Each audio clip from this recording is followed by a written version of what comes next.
আজকে একটু পাউরুটি দিয়ে আর সুজি দিয়ে ডোনাট বানাবো। দেখো এখানে এই যে পাউরুটি ছোটো ছোটো করে টুকরো করে আমি মিক্সার গ্রাইন্ডারের মধ্যে দিয়ে দিচ্ছি। দেখো ব্রেডটা একদম আমি গুঁড়ো করে নিয়েছি, সুজিটাও এর মধ্যে দিয়ে দিলাম। মিডিয়াম সাইজের আলু সিদ্ধ করে নিয়েছি, আলু গ্রেট করে এর সঙ্গে মিশিয়ে নেব। আমি এখানে কিছু পেঁয়াজ আর কাঁচা লঙ্কা কুচিয়ে নিয়েছি, এটা এর সঙ্গে মেখে নেব। এর মধ্যে দিয়ে দিচ্ছি আর দিচ্ছি অরিগ্যানো,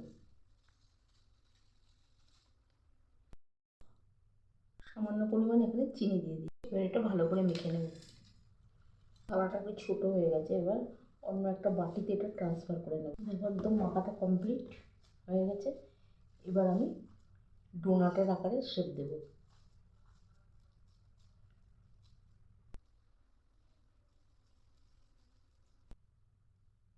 দেখো আরেকটা রং শেপ দিয়ে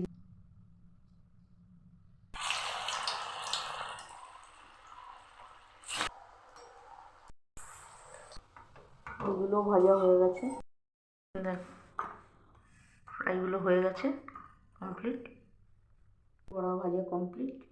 আর এখানে ধনে পাতার চাটনি, ধনে পাতার চাটনি দিয়ে খেয়ে দেখি কেমন।